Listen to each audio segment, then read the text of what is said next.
Hi everyone, Mr. Q here today to share a hand. Let's say we're in the big blind with AJ. Opponent in button position. Both chip counts are very deep. Pre-flop we have AJ. 3-betting to 35 is definitely not a problem. Opponent chooses to call. We c-bet 55 on the flop, chose to go with the bigger size. And of course, that's perfectly fine. Because it's a very wet deck. It doesn't matter if you play big or small. Then my opponent called. Here we still don't know our opponent's approximate range. It's probably flush hearing, possibly straight hearing, could be any pair. Another jack on the turn. We'll go with a check here. Your opponent is betting 80 in the button position. Our checking is actually quite dangerous, because QJ on the flop has the possibility of a flush draw. Now checking is the equivalent of giving your opponent a free river card. Here's AJ in perspective. If you choose to check, I actually thought there would be more check raises.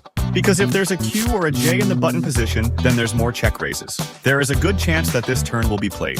Then we can check raise. But the big blind just calls here. After the big blind called, the odds are still in favor of a check on the river. Button may have to check on the river at that point. So 3 jacks is probably missing out on the value of taking a pair of queens. Another ace on the river. The big blind is now full house. He's opted to pass. Button then played a super pool in position. I asked in the previous video, if you are AJ, would you choose to just call or raise out? Because on the button, this 500 over-the-top bet plays out. This is very polarizing. Of course, it's still possible to have a flush here on the button, but it does have a royal flush and a combination of a bigger full house. The main problem is that if button's hand is QJ, is it possible to play out of the pot? Is it possible to go over the top if it's pocket sevens? Because with chips this deep, button doesn't have a pre-flop option to 4-bet. So we wouldn't normally give it pocket queens, or the pocket aces range. So here AJ can actually beat some QJ, including pocket sevens and J7 combinations. Because if the button here is in the 340 pot, let's say it's only a 200 or 270, 280 bet. That's a good way to raise the big blind. But now the button is typed out of the super pool. The cards are already very polarized. If the big blind raises here, pockets and buttons position pair sevens or QJ. Is it possible to follow? Okay, so now after thinking about these questions, let's go back to the button's point of view. A premise was stated at the beginning of the thread. Both players are very deep in chips. Most of the time, pocket queens are a 4-bet here. But this big blind player is the image of a player who plays extremely loose and aggressive. He used to have all kinds of over-the-pot bluffs. So here button opts to slow play by calling QQ. Button hits sets on the flop. Now it's nuts on the flop. The player in the big blind c-bet 55. It's not a regular situation. Normally the big blind is 3-bet. Most of the time it's 2 high cards. It's possible to hit the jacks. But as we said, this big blind has a very wide range of players. So he could be betting on any 2 cards here. The frequency of his c-betting is very high here. It's for QQ though. Now there's hearing flush or straight surface quite dangerous. But with his range, here's what it would look like if QQ raise E. The fold rate for the big blind is way too high. Button turned into a big full house and is the second largest nut. The big blind checked me here. From button's perspective, here I have set Q blocking the big blind's Q. Therefore, there is a high probability that the big blind does not have a Q. Here I feel that if the big blind has J, there is a high probability that you will still bet on the turn card. Because there are 3 jacks on this card, he will definitely get the value of Q. If he checks, he will lose money and let me buy the card. So I didn't treat it as J here. I think he can have a variety of draws, including air. Of course, if I think he is air, actually I can check the turn. Keep giving him room on the river. But I think he has a lot of drawing combinations. I wish it was smaller. Leave him in the pot. Hope he hits the river card.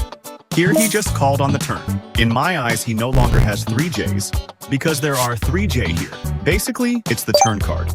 If the turn card passes, the high probability is check raise, because he wants to get the value of Q and don't want to give me a too cheap way to see the river card. The river card is an ace of clubs. The big blind continues to check. Although this big blind player is very crazy, but he is someone who understands the theory of Texas Hold'em poker. Since he has already checked on the turn, I think he got on the river, no matter if hit a flush or not. Most of the time, they will continue to check cards to me. So now here, from my perspective, he doesn't have J. I have 3 Qs. So basically, I can't get any other value. Here is the pot of 341. If the bet size here is smaller, for example, if you bet 200 or 150, I think I can barely get an AK, or the thin value of AT, but he might just give up. So my goal here is to get the value of the flush. Here I play Super Pool. I just hope he has a flush. Should follow. If he doesn't have a flush, I don't want this value. As a result, I was checked and raised Allen by the big blind on the button. This check raises. The cards displayed are very strong, because I just said, from my perspective, it has no J, and I have 2 queens. So it basically doesn't have the full house of Q or J. Pocket pair, 7 full house. It's possible. But on this river card, pocket pair 7 should not be checked and raised. Full house with pocket 7 can only call here.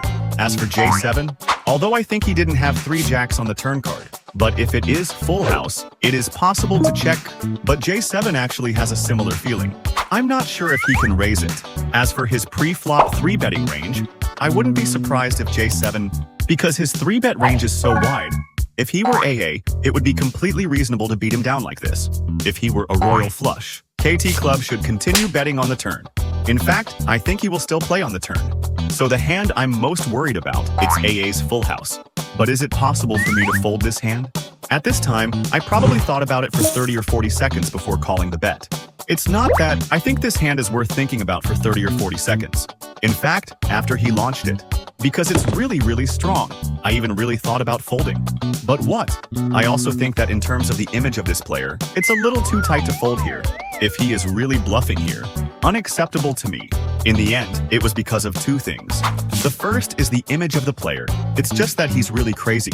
Here I think he must not be a pure air card. Check here, raise all in mine. But I'm not sure he holds it. For example, QJ, including a very small probability of AJ or 77. Will J7 raise? Second point, even if J7 and 77 don't raise, looking at hand combinations from a combo perspective, here it has a combination of 2 QJ, 6 AJ combinations. These are all I can think of. He may push it out all in, but there are cards I can win. At the same time, I lost to KT Club, JJ a combination, then AA 3 combinations. So I lose 5 combinations, win 8 combinations. So here, if I think it takes QJ and AJ, it will also be released if all in. Then I must follow the bet here. In fact, the big blind turned out to be JJ in the end of this hand. But the reason why I showed you AJ at the beginning and ask everyone, if you are AJ, will the river push all in here? Is it because AJ will push Allen here? It is very decisive whether your QQ should be related to this Allen factor. If you think AJ can recommend Allen here, then this QQ must be taken. If you feel AJ actually can't be pushed out here, some people may just call the bet here. Another thing to consider is that just because pre-flop, when I have a deep stack of chips on the button, I just call. So he probably won't put me in the range of AA and QQ. So consider this. I think it's possible for AJ to be all in. Finally, I think, in terms of the player's image and hand combination, this hand of cards, I must call the bet. Of course, there is actually a lot worth discussing about this hand. The most important thing is to calculate the hand combination, because actually most of the time, when you make a decision on the river, there is no way to calculate it so clearly. What are the combinations of the opponent's cards? Then which ones can you win and which ones can you lose? But on this hand, in fact, you can calculate the hand combination very clearly, so it's easier to deal with. I hope you can learn something from this hand of cards. That's it for today's video.